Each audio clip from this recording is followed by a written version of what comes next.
Senhor, eu quero mais te conhecer. Diga pra Ele, Senhor. Senhor, eu quero mais te entender. A tua face, eu quero contemplar. Ouvir tua voz, e te obedecer.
Senhor então nos confie, que o Senhor nos coloque em posição no qual assim está escrito na sua palavra. Pai, o que nós precisamos nesse domingo difícil, Deus, domingo de aflições, porque muitos são aqueles que não sabem, meu Deus, lidar com as intempéries da vida, com aquilo que é natural e novo. E quantos são aqueles, Pai, que perdem as bênçãos e não entendem os propósitos santos da parte do Senhor. Então ensina-nos, ó Deus, a aproveitar, a ter o melhor, a receber, meu Deus, aquele que verdadeiramente deu a vida por nós. Quando mais nós devemos dar a vida do Deus Senhor, no sentido de esforço, de trabalho, de dedicação, de nos entregarmos a Deus e buscarmos mais da sua pessoa. É o que nós precisamos, Pai. E nesse domingo de manhã, que o Senhor então faça isso e que nos mostre o caminho, a direção que devemos seguir. E isso para a sua glória, em nome de Jesus, pedimos graças a Deus. Deus aí, Maria, de volta para muito bem, graças a Deus. Você pode sentar em nome do Senhor Jesus. Bom dia a todos. Graças a Deus, né? Hoje, domingo, bastante frio de manhã, mas você veio porque você é parte daquele grupo dos valentes, né? Ou daqueles que entendem que é nessas horas que as bênçãos de Deus se manifestam sobre nós. A Bíblia diz claramente: se te mostrares frouxo no dia da tua angústia, a tua força será pequena. Então, quando estamos passando por desafios, dificuldades, é ali que você mostra realmente qual é o valor que você dá àquela coisa, seja o trabalho, né? Porque se fosse o caso de trabalhar, todo mundo acordaria, ainda que geando, ele ia trabalhar, porque precisa do salário, precisa comer, precisa sobreviver. E muitas são as vezes em que ele se deixa levar no engano de achar assim: ah não, eu não vou porque está frio, eu vou depois, eu assisto a live, ou coisa assim do tipo. E muitas são as vezes em que é ali uma armadilha da parte do inimigo para tirar da pessoa aquela esperança, aquela expectativa que Deus tem para ela. Mas Deus vai nos dar aqui um bom culto, vai ser realmente diferenciado e maravilhoso. Se você trouxe a sua Bíblia, nós vamos partir lá do livro de Coríntios, onde eu tenho falado, capítulo 1, versículo 30. E nós vamos então partir dali e vamos passar em outras partes da Bíblia, aonde Deus tem para nós algumas explicações importantes para a gente dar continuidade à obra dele. Importante, irmão, essa mensagem aqui de Coríntios, o capítulo 1 e o versículo, eu comecei a ler do versículo 29, 26, mas eu já expliquei bastante, então eu vou direto nos últimos dois, que dá para entender melhor. Ele diz aqui, 30 e 31, 1 Coríntios capítulo 1, versículo 30 e 31.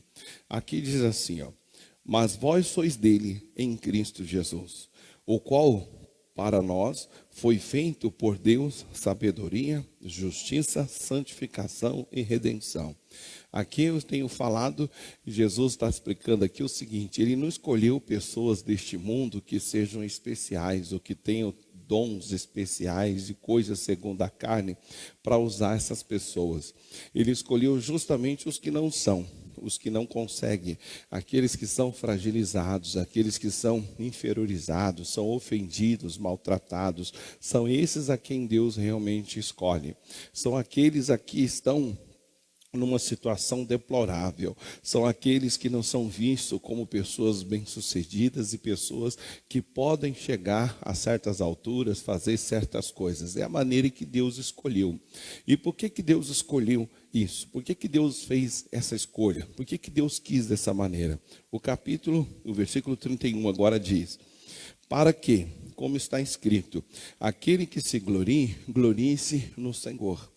Em outras palavras, eu posso então me gloriar em conhecer o Senhor e saber que Jesus é a minha sabedoria, Jesus é a minha redenção, Jesus, como ele diz aqui, é a minha santificação e a minha redenção e a minha justiça. Eu preciso entender isso todos os dias da minha vida, para quando vier problemas, lutas, batalhas, eu então não achar que eu estou de alguma forma sofrendo um castigo da parte de Deus, ou que eu estou sofrendo um castigo por alguma coisa que eu tenha feito no passado, ou alguma coisa do tipo. Não, ao contrário, aquilo ali é o natural da vida, aquilo ali é o que faz parte da natureza da vida.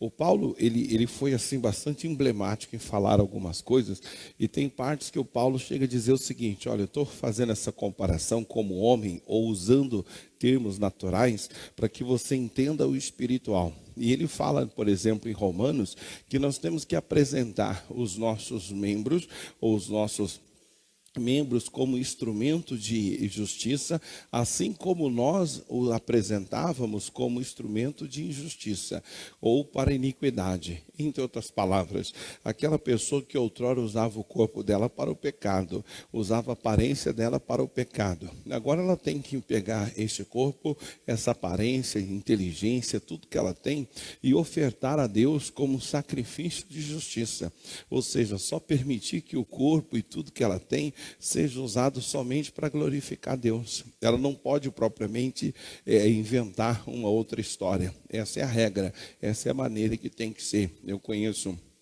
pessoa que ele era assim muito agressivo, muito violento, e aí ele se converteu e ele era bem dado à briga, aquela coisa toda, e ele tinha questão de dizer: olha, as minhas mãos outrora servia para bater nas pessoas, para ofender, para maltratar, mas agora elas servem para expulsar demônio. Agora as minhas mãos servem para cumprimentar o irmão, para abençoar as pessoas. E ele fazia isso com muita frequência, ele tocava nesse assunto. E assim é o caso, quer dizer, a pessoa usava o seu instrumento para o erro, agora usa para o que é certo.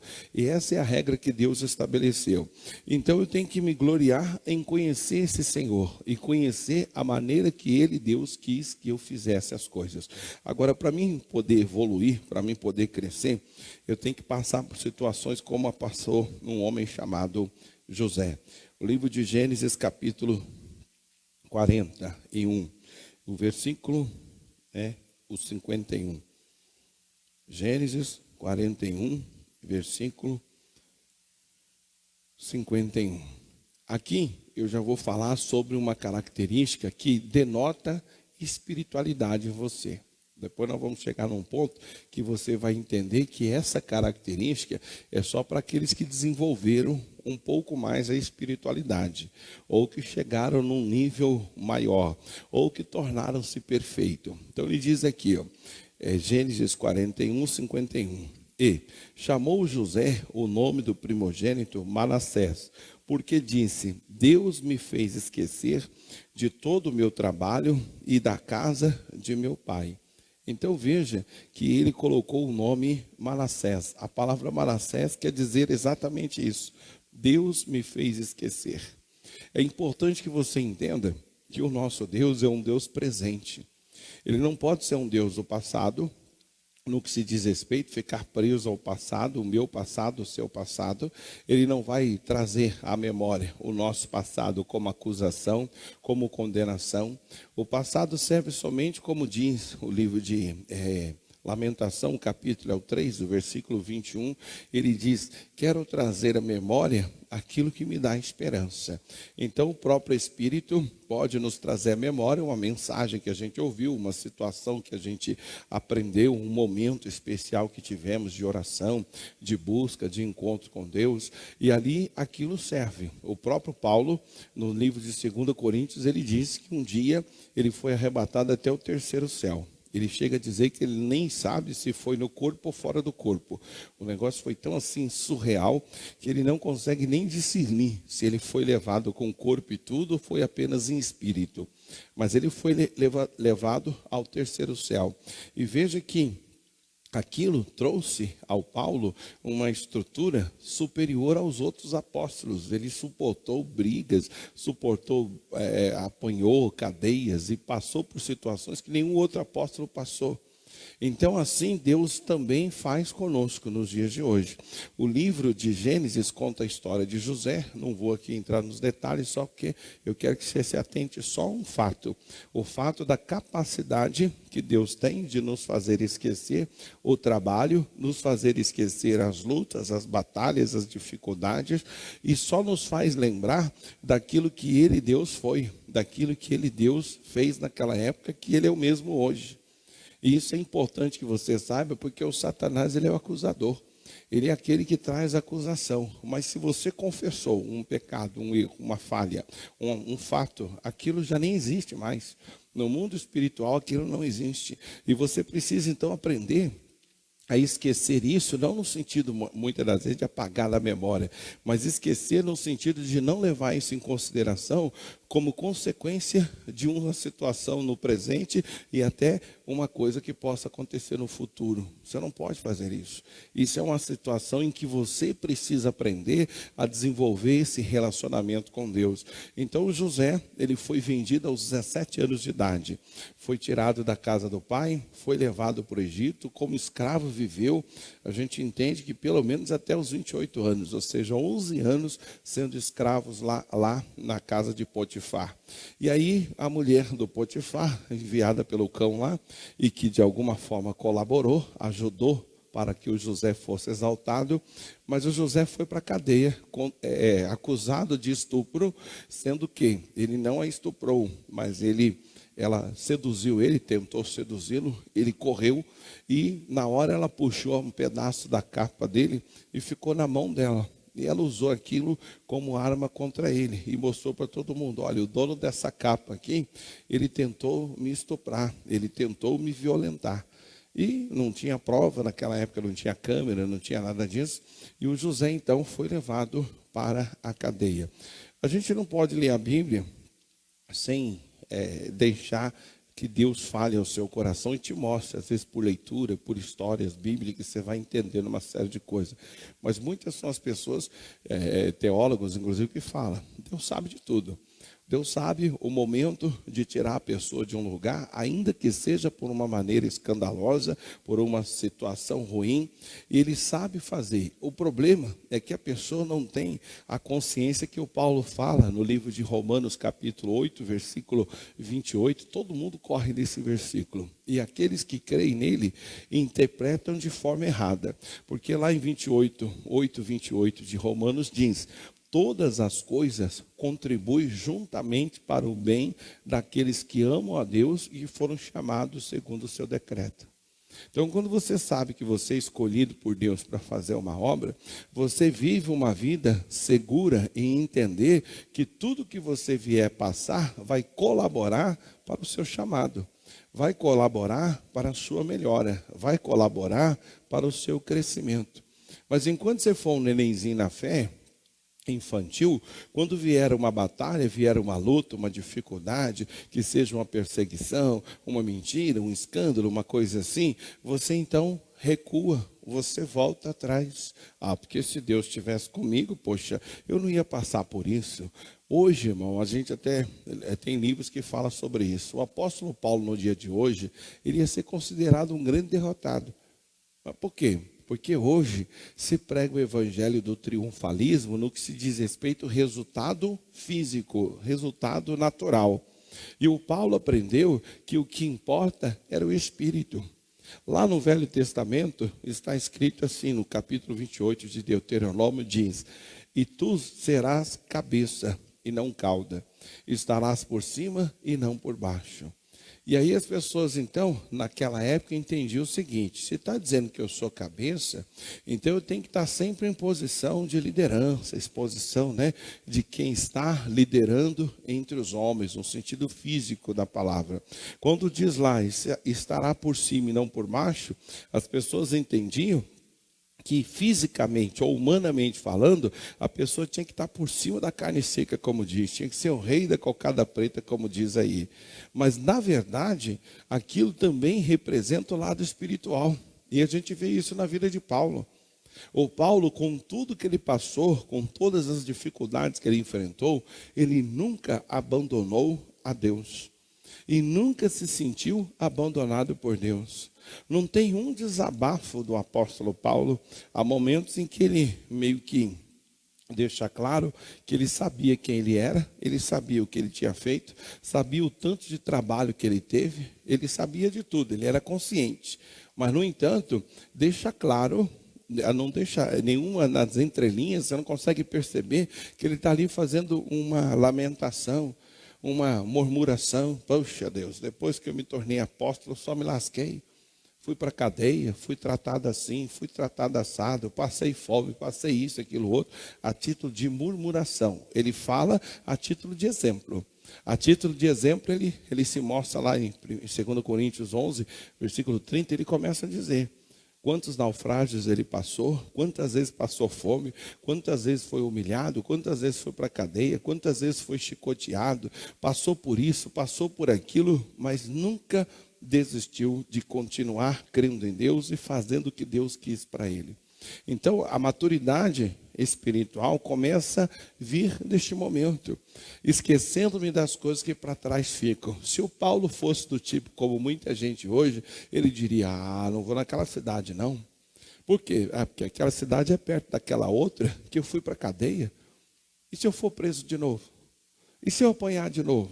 Ele ignorava isso.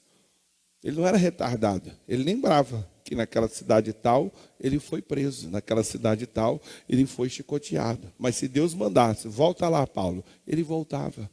Ele ia lá, falava de Jesus, pregava o evangelho. E se ele tivesse que ser preso de novo, ele seria, sem o menor problema. E aí vamos dizer que ele fosse para outras cidades fazer outras obras. E mais tarde Deus dissesse, Paulo, faltou lá uma alma que eu preciso salvar naquela cidade. Qual, Senhor? Aquela lá que você foi preso, aquela que você foi humilhado, foi maltratado. O que ele faria? Voltaria lá. Então a pessoa lê certas partes da Bíblia e ela interpreta do lado natural, mas ela tem que ser interpretada do lado espiritual. Então quando o José diz aqui, Deus me fez esquecer, ele não teve uma amnésia. Deus não pôs uma amnésia nele e fez ele esquecer do pai, esquecer da casa do pai, esquecer dos sofrimentos. O esquecer aqui quer dizer não levar em consideração aquilo como algo ruim. Não considerar aquilo como um tropeço, como uma coisa desagradável, mas ver aquilo como algo bom. Aquilo que beneficiou, que ajudou a pessoa. Então veja que ele fala, Deus me fez esquecer. Aí vem o apóstolo Paulo. Vamos lá para o Novo Testamento. O capítulo 3 do livro de Filipenses. Capítulo 3, Filipenses, capítulo 3. Aqui o Paulo começa a falar sobre essa característica que nós precisamos então entender. Olha o que ele fala.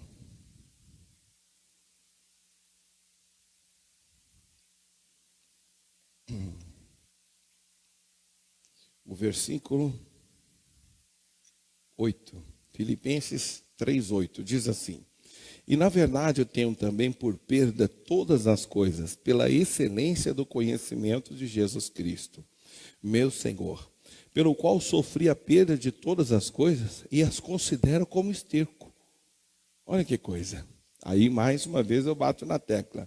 Paulo não esqueceu, ele fala, segundo diz a história, os estudos que fazem sobre a vida de Paulo, ele falava pelo menos 5 idiomas.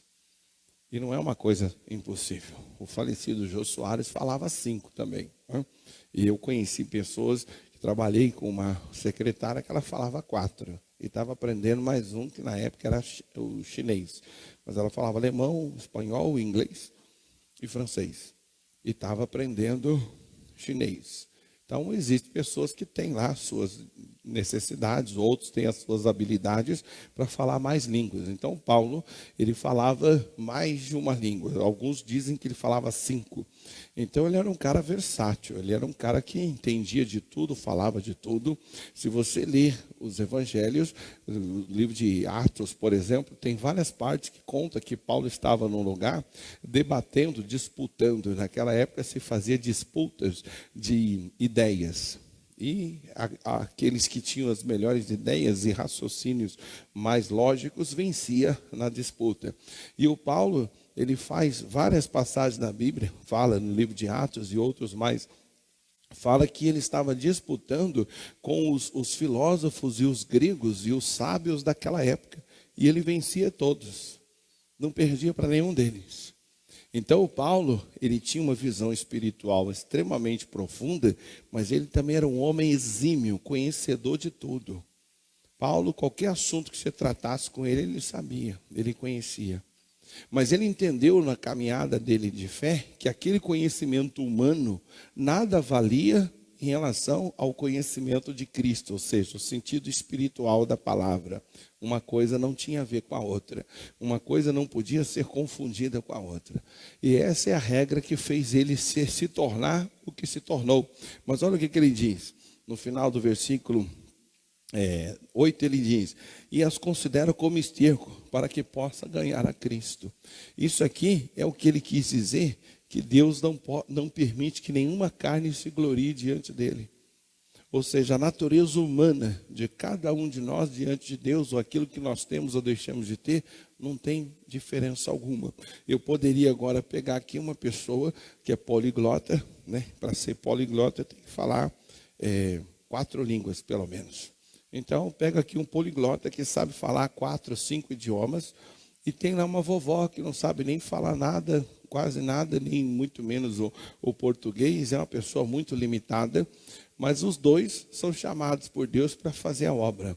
Na hora de expulsar um demônio, na hora de ler a Bíblia, aliás, na hora de expulsar um demônio, na hora de orar, de falar com Deus, não tem diferença alguma. Os dois vão exercer autoridade. Na hora de ser amado por Deus, na hora de ser abençoado por Deus, os dois não tem diferença alguma. Porém, se eu soltar esse que fala 5 línguas, tem várias conhecimento, faculdade, entendimento, ele vai ter muito mais vantagem aqui no mundo em relação aos homens. Ele sabe falar, ele sabe interpretar, ele sabe conhecer as coisas, isso favorece.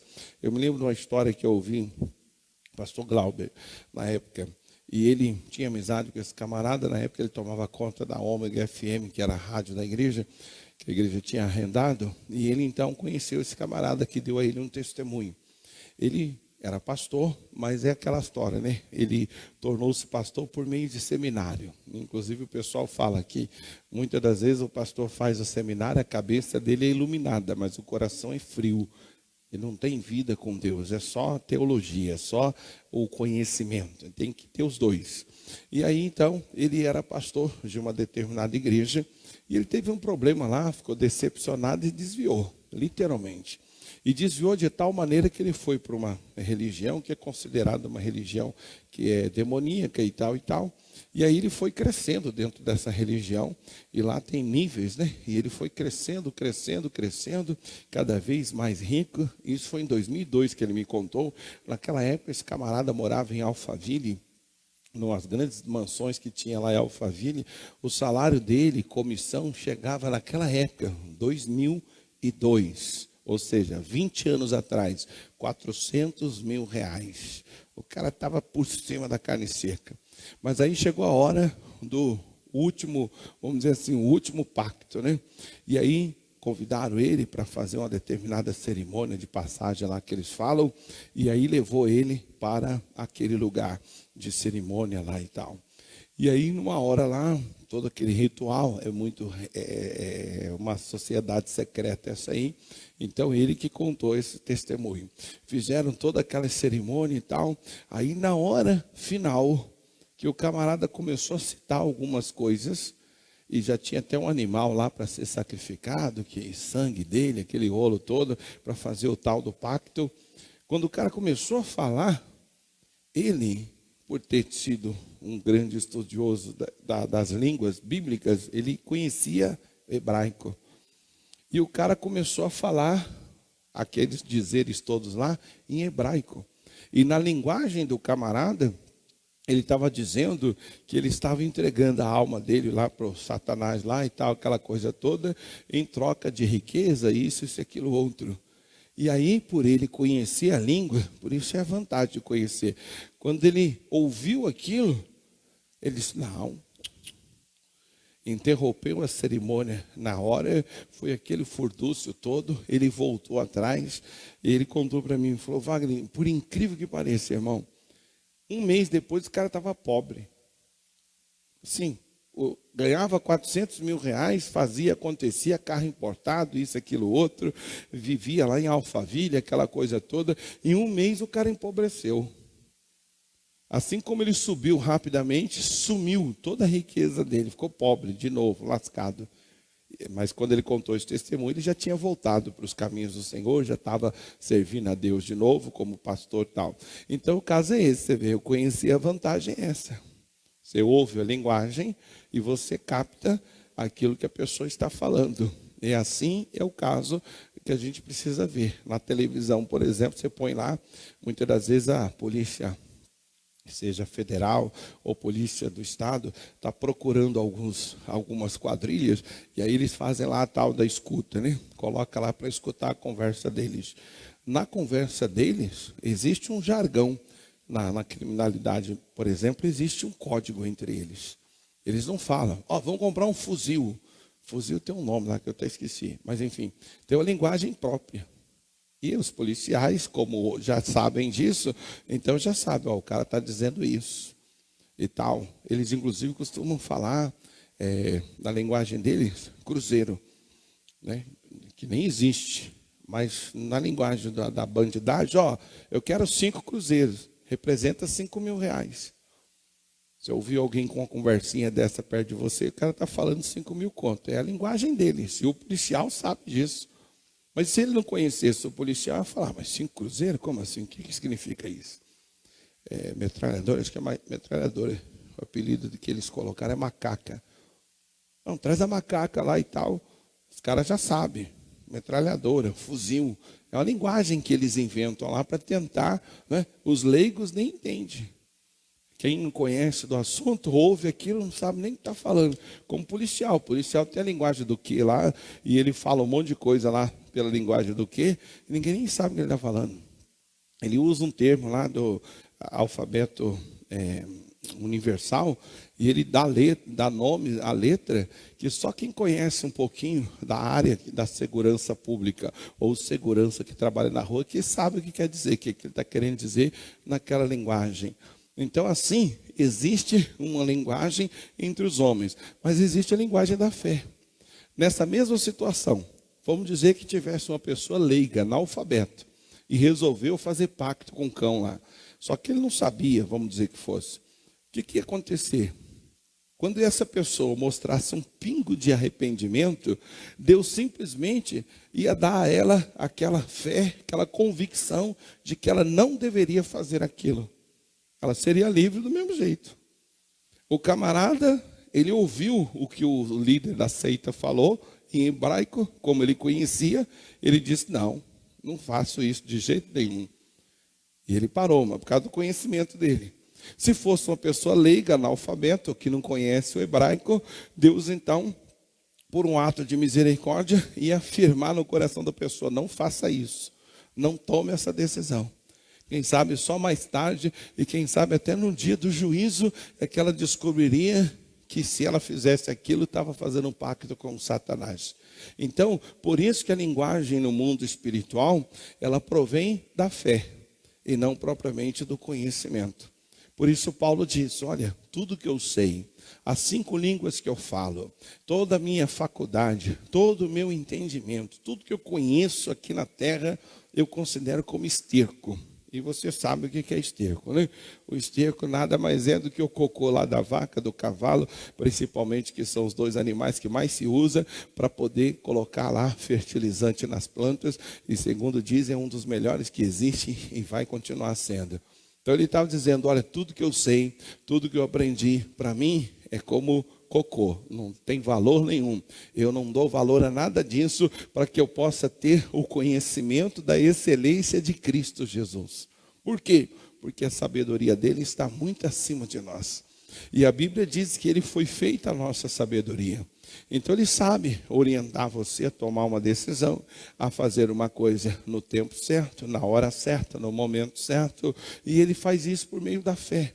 Agora, para isso, você tem que crescer e ter maturidade. Olha o que o Paulo fala, versículo 9. Ele diz aí: e seja achado nele. Então veja, vamos associar os 2 versículos aqui, que tem versículos que são unidos, né? Então ele disse: considera as coisas, as considera como esterco, para que possa ganhar a Cristo e seja achado nele. Uma coisa está ligada à outra.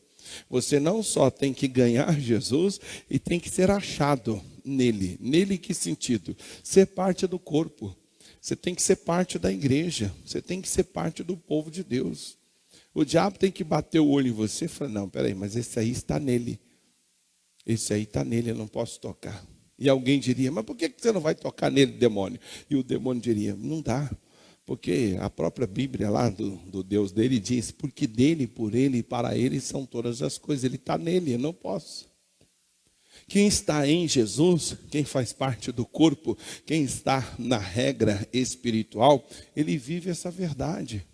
Ele vive essa situação. Dia 31 do 7, nós tivemos a nossa reunião da transfiguração. Eu falei com uma meia dúzia aí, fazendo perguntas básicas, entre os quais: e aí, irmão, o que mudou? Bom, a grande maioria me surpreendeu. Falaram coisas que realmente eu queria ter ouvido. Mas ouvi da boca de alguns que foi uma grande decepção. Porque parece que não aconteceu nada. Caraca, como assim? O cara está na igreja há 30 anos, não aprendeu que tudo é pela fé? Para mim, tem estado tudo diferente desde o dia 31. E olha que eu já tinha esse conhecimento, já tinha essa experiência, principalmente no quesito ler a Bíblia, orar, falar com Deus, ter mais liberdade no espírito, mais liberdade espiritual. E se para você, de repente, não houve diferença, talvez o princípio da Bíblia você não tem, porque a Bíblia diz: aquele que dele se aproxima tem que crer que ele existe e que ele é galardoador daqueles que buscam. Então, quer dizer, eu tenho que me aproximar de Deus crendo que ele é galardoador. Primeiro eu tenho que crer que ele existe, que aquela bênção, que aquela coisa que eu preciso existe em Deus. Existe a possibilidade dele me dar, existe a possibilidade dele fazer aquilo para mim. Primeira coisa, tem que se aproximar crendo que ele existe. A segunda coisa é que ele é galardoador, ou seja, ele não só existe, ou existe em Deus a possibilidade de fazer aquilo, e ele vai me galardoar. Galardoar quer dizer presentear. Ele vai me dar aquilo. Essa é a característica. E no versículo anterior ele diz assim: porque sem fé é impossível agradar a Deus. Quer dizer, tudo que nós fizemos, tudo que nós nos preparamos para ter dia 31, só tem valor se a pessoa colocou a fé em ação. Se ela passou a entender e ter convicção de que era a coisa certa de se fazer e que era ali que havia uma bênção especial e por aí afora. Essa é a regra. É por isso que você precisa aprender como Paulo aprendeu. Olha o que ele diz, versículo 9, né? E achado nele, e não tendo a minha justiça que vem da lei, mas a que vem pela fé de Cristo, a saber, a justiça que vem de Deus pela fé. Então veja que é pela fé que ele nos fez, ele é a nossa sabedoria, pela fé ele é a nossa justiça, pela fé ele é a nossa santificação, pela fé ele é a nossa redenção. Tudo é pela fé. Se eu tenho essa convicção, então eu posso dizer: eu sou santificado, sou santo em Cristo, sou santo diante de Deus. Como assim santo? A Bíblia diz que Jesus é a minha santificação, e eu assumi isso. Eu sou santificado nele. Eu sou redimido, ou eu tenho a redenção. Como é que você sabe disso? Porque a redenção em Cristo me foi dada. Eu tenho a sabedoria necessária para lidar com as situações e circunstâncias da vida. Mas como é que você sabe disso? Porque Jesus é a minha sabedoria. E essa é a regra. Eu tenho a justiça de Deus. Mas por quê? Porque Jesus é a minha justiça. Aí ele conclui dizendo assim, versículo 10. Para conhecê-lo e da virtude da ressurreição e a comunicação das suas aflições, sendo feito conforme a sua morte. Ou seja, o que ele passou lá, as aflições dele, o Paulo tinha dentro de si. É como se Deus dissesse: olha, as aflições desse meu filho aqui, o unigênito, não foi por um acaso.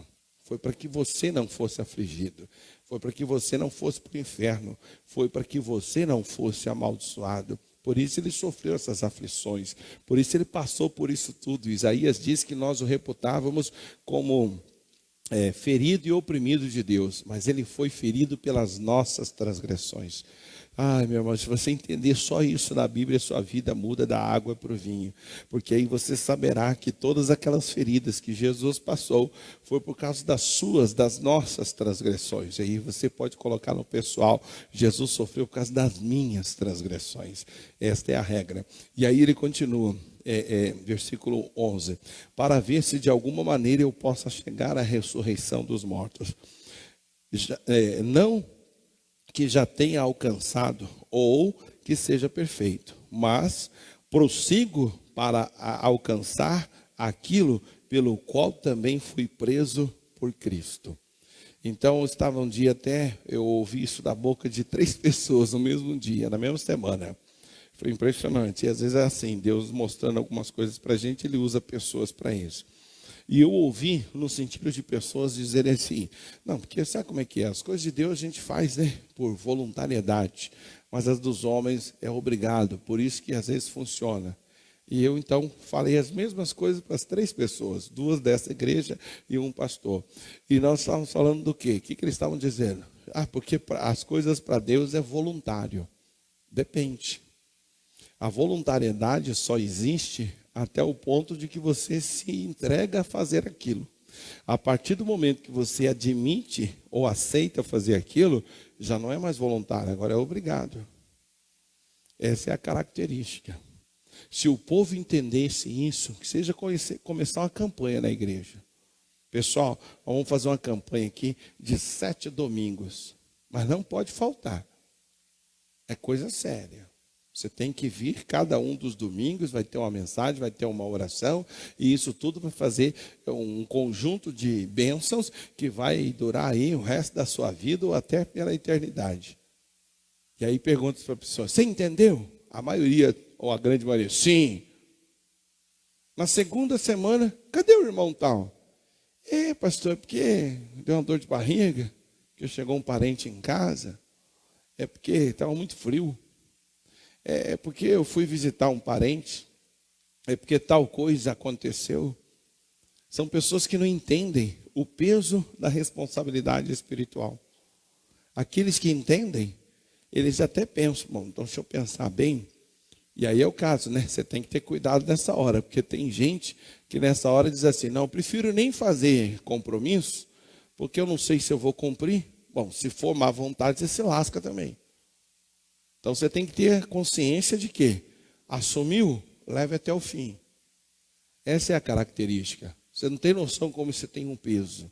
Estava falando sobre um cidadão, Edson, o nome dele, e ele me deixou assim bastante contente. Uma ocasião em 2010, nós estávamos lá no Grajaú e nós estávamos fazendo lá, fizemos um projeto musical para o final do ano. E entre os que querem participar, sempre a voz de homem é escassa, falta. E aí ele resolveu nos ajudar. E aí estava lá, tal, se dedicando às aulas, e ele fez uma inscrição na época para conseguir um apartamento aqui no Diadema. E aí, no meio de dezembro, não, no mês de novembro, na Santa Ceia de novembro, ele me procurou e disse, pastor, o meu apartamento lá do Diadema saiu. Mas eu vim aqui falar para o senhor o seguinte, como o senhor disse aí, está faltando voz masculina, está faltando mais homem, né, no conjunto, no coral. Então o senhor pode contar comigo, viu? Eu vou vir até o final. Eu vou vir todos os dias, o senhor fica tranquilo, pode contar comigo. Agora imagine, o cara sair daqui do Diadema, daqui no Grajaú, dá aproximadamente, daqui em casa dá 12, lá deve dar mais uns 6, dá aproximadamente 18 quilômetros de carro. E de busão? Não tinha carro não. Camarada morando aqui em Diadema, ele saía do serviço e ia lá para o Grajaú, para participar dos ensaios do coral, etc e tal, para depois vir para casa, sabe Deus a hora que ele chegava. E ele foi até o dia da apresentação. Ele disse para mim, pastor, depois do dia 31, só não vai me ver mais aqui. Mas até o dia 31, pode contar comigo. É gente que entende o peso da responsabilidade do compromisso que se faz em nome de Jesus. Ah, mas houve uma circunstância adversa. Houve uma circunstância posterior a isso que me fez mudar. A maioria poderia dizer não. Mas como ela acha que Deus entende tudo, como ela acha que Deus é bagunçado, as coisas de Deus é assim, eu queria, agora eu não quero mais, eu pensava, agora eu não penso mais, ela então fica presa. Não propriamente, diretamente na mão do Satanás, mas no mundo espiritual, ela perde o poder de fogo. O diabo sabe que ela é frouxa. O diabo sabe que uma apertadinha, ela muda de ideia. Uma apertadinha, ela já inventa uma história, uma circunstância. E essa é a regra. Quem cresce, ele aprende o seguinte, olha o que ele diz. Finalzinho do versículo 12. Para isso que fui também preso por Cristo Jesus. Ele não era livre. Ah, eu sirvo a Deus se eu quiser. Eu vou na igreja o dia que eu quiser. Se eu quiser, eu vou. Se eu não quiser, não vou. Se eu quiser, eu leio a Bíblia. Se eu não quiser, eu não leio. Não. A partir do momento que você aceitou Jesus, que você se fez servo dele, você é preso. Você é obrigado àquela circunstância. Não é mais se quiser. É obrigado. Se você entender isso, a sua vida começa a desenvolver espiritualmente. Mas enquanto você achar que pode ter outra opção, sua vida espiritual fica sempre ali na mediocridade. Sempre ali baixa, pequena, sem desenvolvimento. Qualquer coisinha está frágil, qualquer coisinha desvia. Tem gente que confunde fé com insistência. Tem gente que é teimosa, ela não tem fé. Ela é teimosa, ela é torrona. Ela não tem fé. Fé é convicção das coisas que se espera e prova daquilo que não se vê. Ou seja, a pessoa está convicta de um fato, e ainda que ela não consiga ver e enxergar aquilo, ela continua crendo até que aquilo aconteça. Aqui ele diz, o versículo para a gente já concluir, versículo 11. Irmãos, quanto a mim, não julgo que haja alcançado, mas uma coisa faço, é que, esquecendo-me das coisas que para trás ficam, avançando para as que estão diante de mim, prossigo para o alvo, pelo prêmio da vocação, da soberana vocação de Deus em Cristo Jesus. Existe um prêmio, irmão. Você acha que você vai sofrer de graça? Você acha que é de graça eu ter largado aí as coisas naturais da vida, as coisas naturais do mundo, para ficar escravizado dentro de igreja? Ficar escravizado cuidando dos outros, orando pelos outros, ensinando os outros? Acho que é de graça? Tem um prêmio. Existe esse prêmio e eu vou receber ele. Como também tem prêmio na hora que você aprende a negar a si mesmo, as suas próprias vontades, em favor do conjunto, em favor da igreja, em favor de um projeto, você também será premiado. Não é de graça, não. Além de você ter sido livre do inferno, além de nós sermos resgatados de uma grande perdição, além de não irmos para o inferno, além disso tudo, seremos também galardoados, seremos premiados. Alguns não. Por quê? Porque nunca dá nada. Ele nunca é capaz de sacrificar. Tem gente que não sacrifica mania, gestos, atitudes, aparência. Todos nós que queremos ter mais de Cristo e chegar a esse nível de aprender, esquecendo-me das coisas que para trás ficam, prossigo para o alvo. Você não tem como ir para frente se você não esqueceu o que ficou para trás. Não tem jeito. Ou você amadurece, cresce e passa a aprender a esquecer das coisas que para trás ficam e prossiga para o alvo, ou você não vai para lugar nenhum. O Thomas Edison, ele é inventor da lâmpada incandescente. E ele então estava lá no laboratório dele, fazendo lá os testes. E aí quando ele fez o teste pelas 700 vezes, 700 vezes queimou de novo, não funcionou. O auxiliar dele virou para ele e falou assim: professor, não adianta, não dá certo, é melhor parar.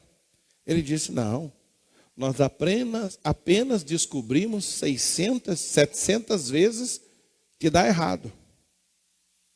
Olha a cabeça do cara. E ele continuou fazendo teste. Sabe quando deu certo? Quando ele testou 1069. Eu fico dando esses exemplos aqui, sei que no dia do juízo, muitos de nós poderemos ser comparados a esses homens.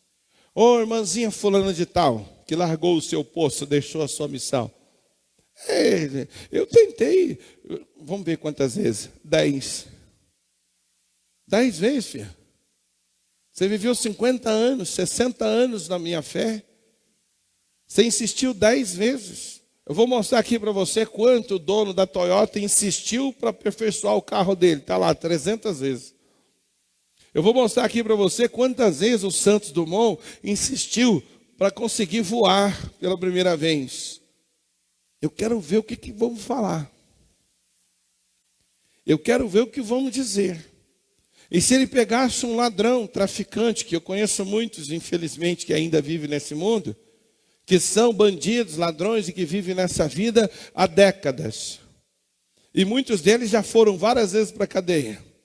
Muitos deles tiveram grandes prejuízos porque a polícia pegou lá a droga e ele teve que se virar para pagar quem ele comprou e dar os pulos dele. E ele continua traficando. 30 vezes preso, continua traficante. 30 vezes foi para a cadeia, continua roubando.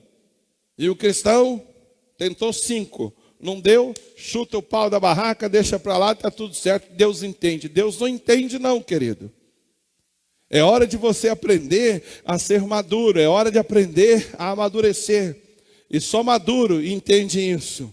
Ele esquece das coisas que para trás fica. Não deu certo até agora, mas agora vai dar no próximo. E se não der certo, eu vou de novo. E se não der, eu vou de novo. E se não der, eu vou de novo. Até quando? Até quando der certo.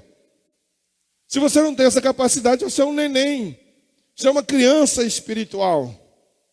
Você não pode nem dizer, estufar o peito e dizer, porque eu sou de Deus. Porque o Deus a quem nós chamamos de Senhor, Ele não desiste.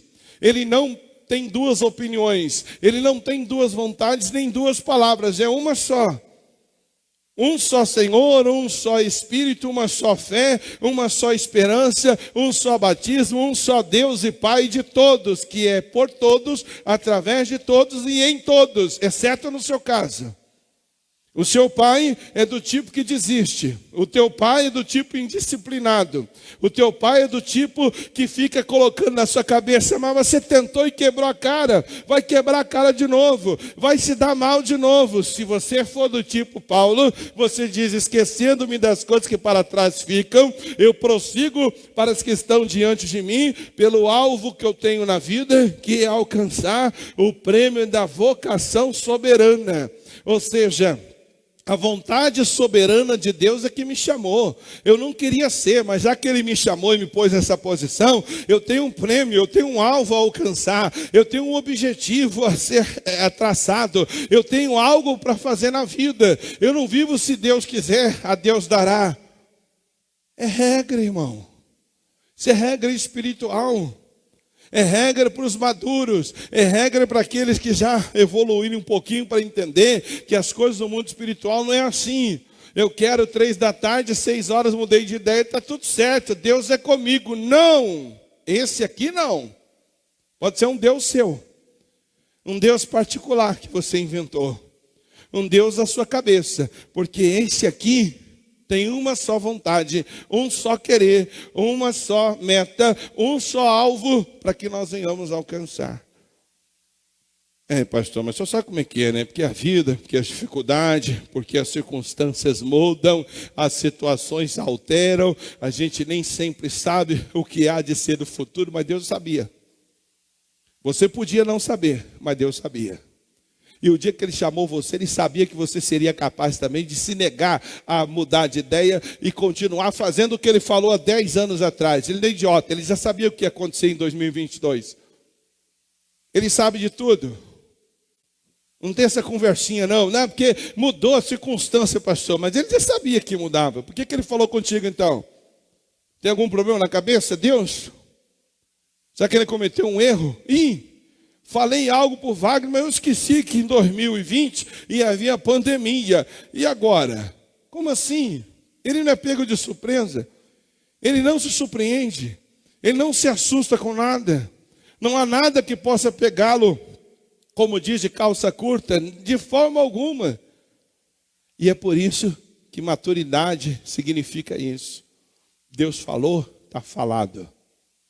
Vou até o fim. É assim que funciona. É assim que você cresce. É assim que você se destaca no mundo espiritual. Enquanto você achar que Deus falou contigo, você falou com Ele, tá bom, Deus, vai ser assim. Aí amanhã chovendo, e você diz, Deus, o senhor sabe, está chovendo. Ele já não sabia que estava chovendo? Ele já não sabia que ia chover amanhã? Os meteorologistas tentam acertar, mas muitas das vezes erram. Quantas das vezes fala que vai ter sol e chove? Quantas vezes diz que vai chover e faz sol? Mas Deus não. É por isso que algumas experiências Deus nem permite você ter. Por quê? Porque se você firmar um pacto com Ele ali, daqui a 10 anos esse pacto está inalterável. 20 anos, inalterável. 50 anos, inalterável. Em alguns casos, é pacto para a eternidade. Por isso, irmão, você quer crescer, você quer ter desenvolvimento com Deus. Aconteceram situações aqui, dos dias 31 para cá, eu fiquei questionando isso. Jesus, mas por quê? Por que isso, por que isso, aquilo, outro e tal? E aí vem algumas respostas, entre as quais essa. Quer dizer, Deus nem permite você ter um contato mais profundo, mais íntimo com Ele, se você achar que Ele é o teu servo. Você inverteu. Agora é Ele que vai servir a sua vontade. Tá bom, meu filho, a sua vontade é essa? Quer casar com esse aí? É meio torto, mas tá bom. Você quer? Vou abençoar. Você continuar torto. Esquece. Se você quiser casar e se lascar, problema é seu. Mas ele não vai mudar de ideia. Se ele tem uma outra pessoa ideal para você, ele não vai mudar de ideia. Ele não vai tirar a bênção do que é certo para colocar no que é errado para o seu gosto, para o seu capricho. Ele quer que você agora abra a sua boca e diga, não, eu abro mão. Você não canta? Abro mão dos meus sonhos, abro mão. Só na música? Só no louvor? Aí não vale. Essa é a regra que eu e você precisamos entender. Quem é maduro, ele faz isso. Só para a gente concluir, para provar que o Paulo falou isso com segurança. Versículo 15. Pelo que todos quantos já somos perfeito, sentimos o mesmo. E se sentir alguma outra coisa, de alguma maneira, Deus também vô-la revelará. Mas daquilo que já chegamos, andamos segundo a mesma regra e sentimos o mesmo.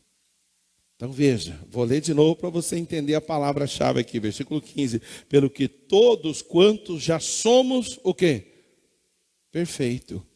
Você que muda muito de ideia, você que é infiel a Deus, você é defeituoso, irmão.